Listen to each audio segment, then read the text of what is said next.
The 4 laptops, as a confirmation, they were not robbed off by an officer who was holding them. Those ones were the recoveries. And I'll clearly say, when the officers were off the duty area, all those laptops were handed over to police station for safe custody. And even as we were speaking, they are in Central Police Station for safe custody. So no robbery, or rather any other crime of such a nature was committed by our officers in broad daylight. They were recoveries. Also to clarify, or rather to make it clear, the officer who was seen shooting a protester in close range, he was arrested yesterday. And as now is in cells at Capital Police, the police stations, is also being processed to face law. Because law cuts across every other person. No person should be left without having it once the crime has been committed. Always we discourage going to such duties where we have got rioters with what we call live ammunition. We normally have what we call the tear gases and normally the riot gear. Live ammunition, we know where we use them. We are not in active operations where we are supposed to use the live bullets.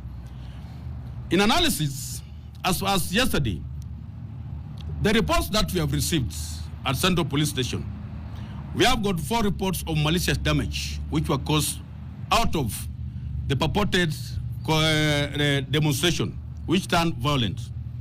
There are also 7 cases of robbed of phones. These ones I say that the cases which have been reported. I know there are other cases which might have not been reported. There might be more than that. And 2 breakings. The breakings are for the shops.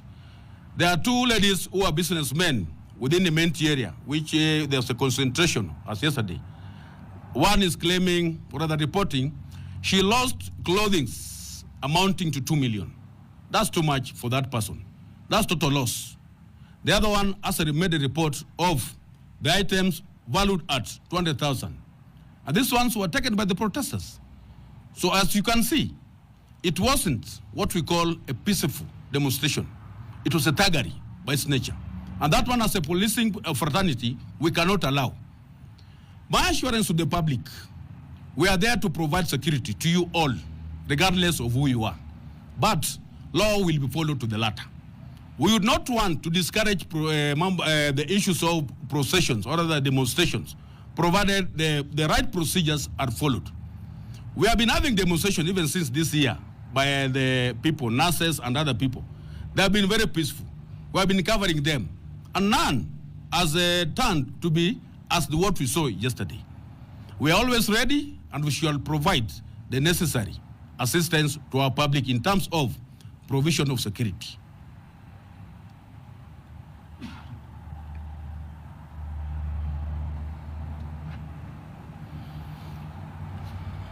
Yes, bro. You think that the goons and the police, what we saw yesterday, they had no relation. But from videos that are online, that you can see online, the police and the goons, the police were escorting the goons, or rather the goons were being escorted by the police. Now, when you say that they had no relations, what makes you say that the police and the goons are not working together? And another question is, if what you saw in the videos are what we can go by, can you tell us who hired or who ordered these groups to take over the streets? And my last question is, with the arrest that we've seen of the 2 police officers, can you tell us which units they are attached to or the stations that they are attached to? Okay. Good question. For question 1, I repeat my remarks. The goons and the police, we had no relation.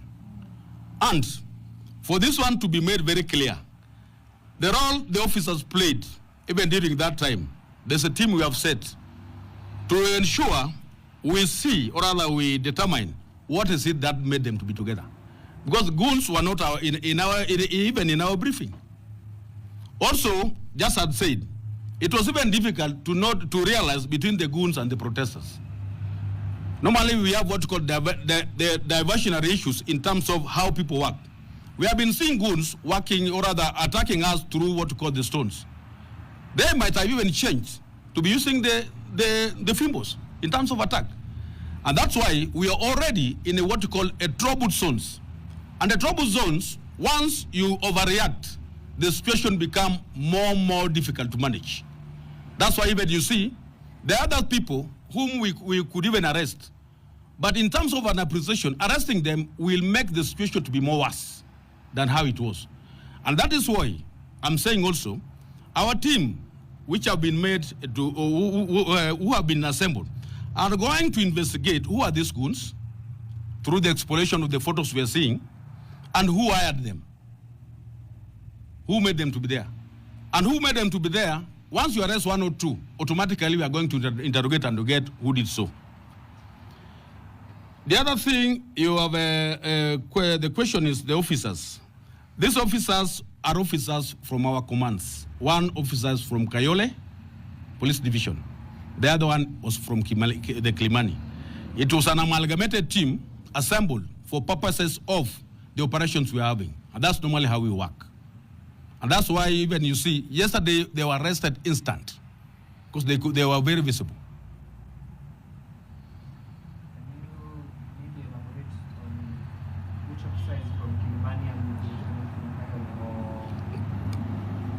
Oh, there's that Barasa. Barasa Masinde is from Kayole.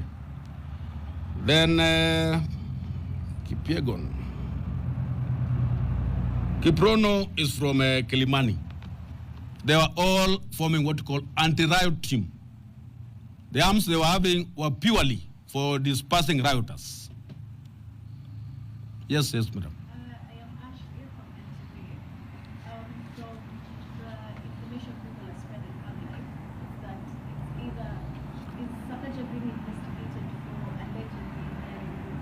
Who, Sagaja? Yes. No, that one, maybe my team have not revealed. When you approach Sakaja as a person, we may not get the information. He will recant. But when we start arresting, that's the time we are going. They will tell us who hired them. My other question. Yes. So every time, or rather, people have congregated to protest as a nation. We always have incidents of police brutality. The latest one was yesterday. Is there any evidence, moves you're making to show us that you're going to stop this police brutality and exactly that it's time police brutality ends? Good question. Before we leave for such operation, there's an elaborate briefing. And this elaborate briefing is also contained in what we call our operation order, which is an evidence. In the operation order, we normally have what we call the tools for work. We are supposed to work for that purpose. And this tool for work for the demonstrators is purely full riot gear. No ammunition we're supposed to have. The highest caliber of ammunition we are supposed to have is that one for the rubber bullet, which, if you see it yesterday, they could cause more injury when you are being shot at close range. But when not in close range, they don't have effects. This is what we have been doing. The command systems are very elaborate and very simple to understand. The demonstrations were within the CBD. The commander for the central police station, having mapped out the areas of trouble, we normally give out what we call the officers to seal off those areas. The command is within that area. While we are sitting at the back as strategists, analyzing which is this area which is more trouble, whereby we may also do what we call inserting other troops whom we are having on standby, or rather trying to assemble others to go and seal off those other areas. That is what we call elaborate coordinated approach, making us to achieve with the aim of the operation. There was a court ruling a while back that banned police from wearing face masks or cover their identities. And we've seen it is becoming a norm in Kenya for police officers whenever there's a protest to cover their faces with face masks or balaclavas. Now we saw yesterday with the shooting that happened, the police officer had his whole face covered, and it is very hard to know and to see who that police officer is. As the command of the regional police. Now, what are you doing, or is it coming down from the command that when you're going out to protest, you should cover your faces, or what are you doing to follow the control? Good question. I've talked of a gear for riot. A gear for riot, a face mask is not a gear for riot. That one is falling against what I call breach of the principles of operation. All face masks, the way we have been wearing them during the corona time, they are not supposed to be worn in such occasions.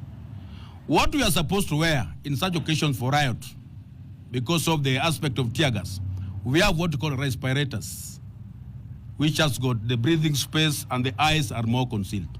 We discourage the wearing of face masks. We are not supposed to wear them.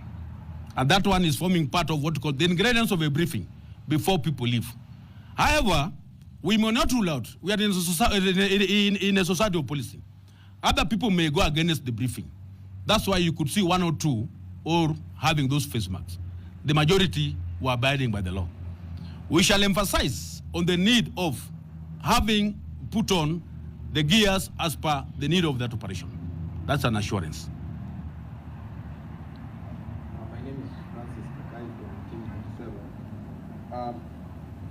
Are people allowed to demonstrate in Nairobi?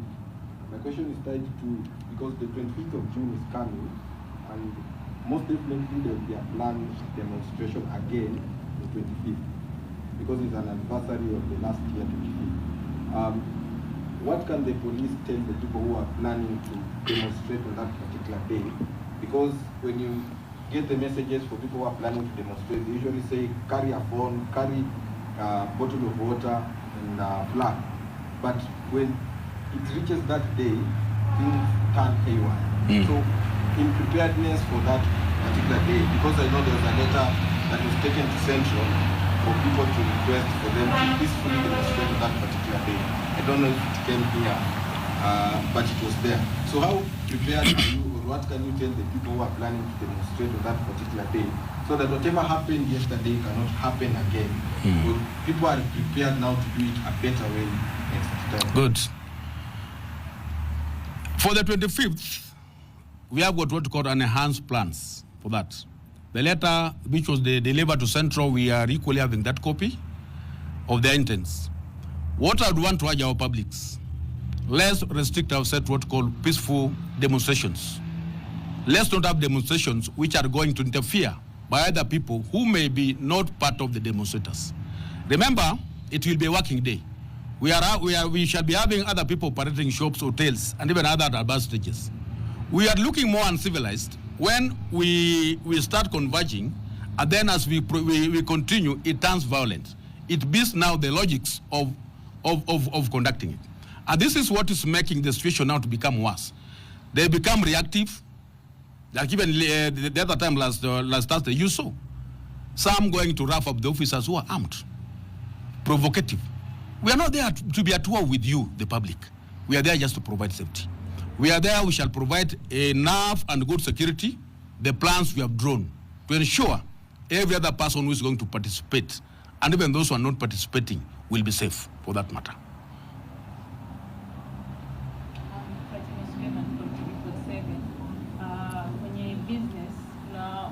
Biashara wamelalamikia kwa biashara zao wamepunguza mali zao. So far mmefanya what measures zenye mmefanya na kuhakikisha kwamba sababu unga amesema kama kuna uwezekano wa compensate, is it possible wanaweza kwa compensate? So your businesses, they have got variety. Other businesses are insured, but in terms which can cover insurance. But as an agency, we endeavor to ensure every person and the property is very safe. It's only that when it turns otherwise, when this situation, they face the losses. Remember, like yesterday you saw, these people are all over the town. Even when you could even access Globe, they were there. Area Kamkunji, they were there. And the other areas, they were there. And that's why I said initially, the means for which they had come for the demonstration was not for demonstration. They were coming to loot, which is against the law. Assurance to the business community, security will be there. Officers will be. We have got enough. Thank you. Kusawa. Yes, thank you. Kuchonjo, asante.